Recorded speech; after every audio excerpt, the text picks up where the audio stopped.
무비스님 무마경 강설 제2품 방편품 3편 7불신은 법신이다. 여러분들이여, 이 몸은 가히 근심스럽고 싫은 것이다. 마땅히 불신을 좋아해야 한다. 왜냐하면 불신이란 곧 법신이다. 강설 이제까지 앞에서는 이 육신의 부정적인 면을 한껏 파헤쳐서 설명하였다. 결론적으로 이 육신은 근심스럽고 싫은 것이므로 마땅히 불신, 즉 부처의 몸을 좋아해야 한다는 것이다. 왜냐하면 부처의 몸이란 곧 법신, 진리의 몸이기 때문이다. 육신은 허망하지만 법신은 진실하다. 육신은 고통이 많지만 법신은 즐겁고 편안한 뿐이다. 육신은 곧 무너지지만 법신은 영원하다. 육신은 형상이 있지만 법신은 형상이 없다. 육신은 늙고 병들고 죽어 없어지지만 법신은 아예 태어난 적도 없어서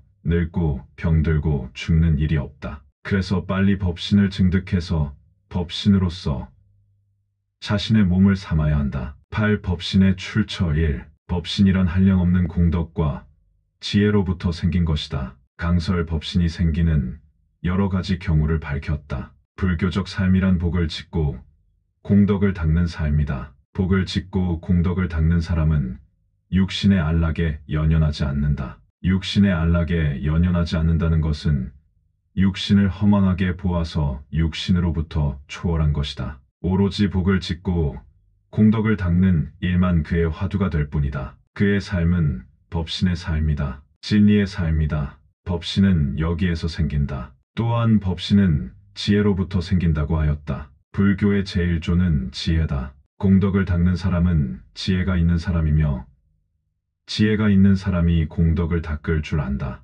복을 짓고 공덕을 닦는다는 것은 내가 아닌 다른 사람을 이롭게 하고 다른 사람을 행복하고 편안하게 갖가지로 도움을 주는 회양하는 일이다. 여기에서 법신이 생기며 그것이 곧 법신의 작용이다. 8. 법신의 출처 2. 또 법신이란 개정, 해탈 지견으로부터 생겨났다. 강설 개정해는 사막이며 해탈과 해탈 지견까지 합하여 5분 법신이라 한다. 먼저 사막이란 불법을 수행하여 때다름에 이르는데 반드시 닦아야 할 3가지 배움이다. 깨악은 마음의 청정을 지키고 말과 행동을 단속하여 마음의 진실을 지켜가는 행위다. 정악은 마음에 흔들림이 없는 것을 배우는 것인데 마음의 안팎에서 일어나는 동요에도 초연하여 그 마음이 한결같음을 말한다. 해악은 마음의 밝은 빛을 드러내어 바르게 쓰는 지혜이다. 수행하는 사람이 그 행실에 계행이 없으면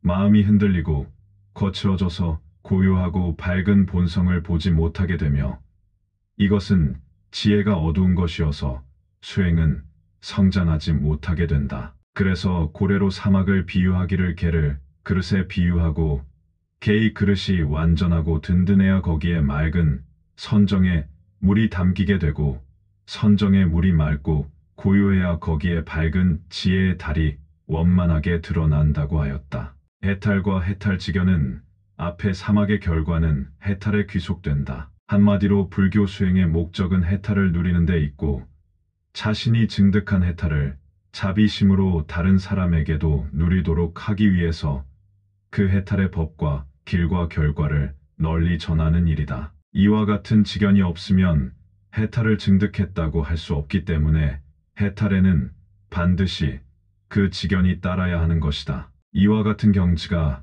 곧 법신의 경지며 법신의 작용이 된다. 그래서 법신은 개정, 해탈 지견으로부터 생겨났다. 고 하였다. 8. 법신의 출처 3. 법신은 자 비히 사로부터 생겨났으며 보시, 지계, 인욕, 유아와 근행정진, 선정, 해탈, 삼매와 다문, 지혜 등 온갖 바라밀로부터 생겨났으며 방편으로부터 생겨났으며 육신통으로부터 생겨났으며 세명으로부터 생겨났으며 37도품으로부터 생겨났으며 지와 관으로부터 생겨났으며 심력사무소의 18불 공법으로부터 생겨났으며 일체 선하지 않는 법은 끊어버리고 일체 선한 법을 모으는 것으로부터 생겨났으며 진실로부터 생겨났으며 방일하지 않음으로부터 생겨났으며 이와 같은 한량없는 청정한 법으로부터 열의 몸이 생겨났느니라. 강설 진리의 삶,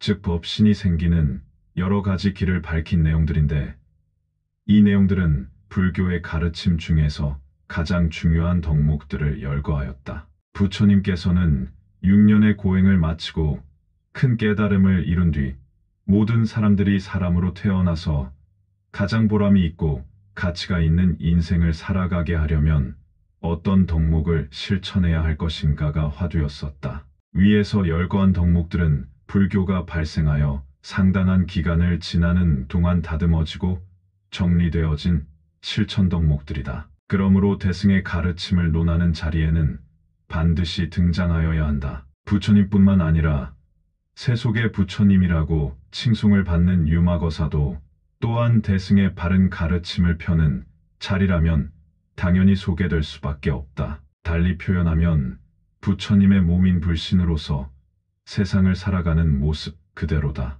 앞에 불국품에서 자세하게 설명하였기 때문에 여기서는 생략한다. 다만 대승불교의 실천 덕목으로서 매우 중요한 내용이라는 사실만 강조한다. 대승불교의 실천 덕목이며 따라서 법신을 얻고 열의 신을 얻는 지름길이며, 이는 곧 법신인 불신의 작용이며 법신인 불신이 세상에 처하는 처세의 길이기 때문에 불교적 삶이며 부처의 삶이라는 사실을 알아야 할 것이다. 8. 법신의 출처사. 여러분들이여, 불신을 얻어서 일체 중생의 병고를 끊고자 한다면 마땅히 최상의 깨달음에 대한 마음을 내어야 한다. 라고 하였다. 이와 같이 장자 유마일이 여러 문병하는 사람들을 위해서 잘 맞추어 법을 설해서 무수한 천만 사람들로 하여금 최상의 깨달음에 대한 마음을 내게 하였다. 강설 방편품의 결론이다. 불신은 병고가 없는 몸이다. 청정하고 안락한 몸이다. 법희선열의 몸이다. 이와 같은 불신을 얻어 중생이 가지고 있는 온갖 병고와 번뇌를 완전하게 끊어버리려면 마땅히 최상의 깨달음에 대한 마음을 내야 한다. 즉, 흔히 말하는 발심을 해야 한다. 발심을 하지 않으면 언제나 중생의 차원에서 벗어나지 못함으로 중생으로서 모든 성공을 다 이뤘다 하더라도 그것은 역시 중생일 뿐이며 온갖 번뇌와 병고가 항상 뒤따를 것이기 때문이다. 최상의 깨달음에 대한 마음인 발심이란 무엇인가? 첫째, 사람의 진실상을 꿰뚫어 보아 알고, 둘째, 유형무형의 모든 존재의 진실상을 꿰뚫어 보아 알아서 사람과 모든 존재들을 그 진실상에 부합하도록 받들어 섬기며 위하여 사는 마음이다. 진실로 이와 같은 마음을 낸 사람은 이미 그는 부처다.